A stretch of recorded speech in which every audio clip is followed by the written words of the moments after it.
PowerPoint. Most people use this for presentations, but it also offers a screen recording capability.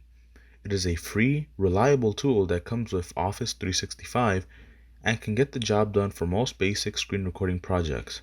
So this tool could be very useful for professors or students to incorporate their own asynchronous video recordings in a presentation or as well as a standalone tutorial or demonstration.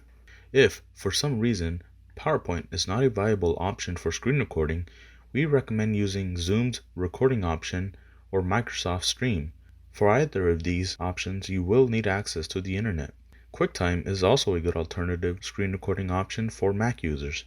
In this tutorial, we will go over downloading PowerPoint, preparing for a screen recording with PowerPoint, trimming and captioning, and exporting screen recordings as an MP4 video file. Let's get started. Part 1. Downloading PowerPoint. Office 365 is free for all students, faculty, and staff with their CSB+SJU accounts. To download PowerPoint or any Office 365 application, go to the CSB+SJU website. From the home page, hover over the Tools tab and click on Email. Now go up to the App Launcher and select Office 365.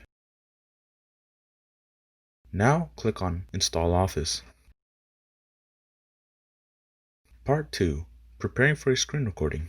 Before you open PowerPoint, it is important to know what you want to record. In some cases, less is more. So creating a list of key topics you want to cover may reduce the duration of your recording as opposed to winging it. In some cases, having a script may be the best way to make sure you get your point across. Whichever you choose, we highly recommend doing a couple of practice recordings to ensure you are confident in yourself and your final presentation. Remember, though you are using PowerPoint to record, technically your presentation could be using or demonstrating another software or something available online. Part 3. How to screen record in PowerPoint. To start your screen recording, launch PowerPoint. Go to the Insert tab and click Screen Recording in the Media ribbon group. PowerPoint allows you to choose what portion of your screen you want to record by clicking and dragging across your screen. As you can see, there's a small controls menu at the top of your screen with a couple of options. You can enable audio and the recording of the pointer. You can start and stop the recording.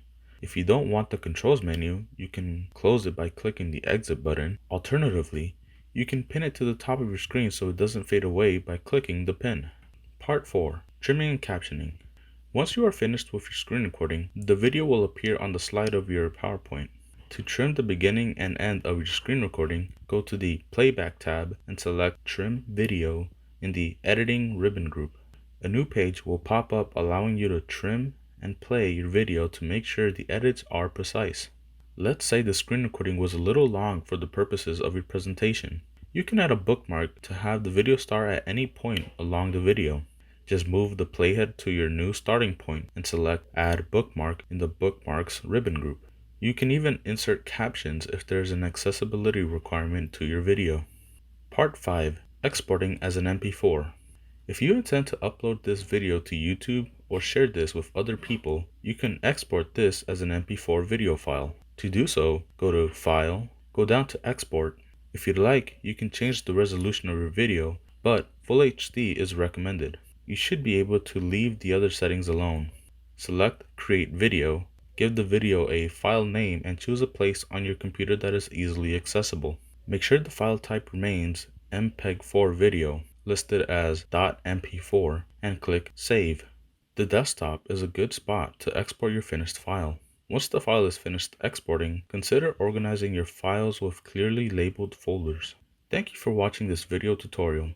Please contact Instructional Technology or the Help Desk if you have any questions about using this software.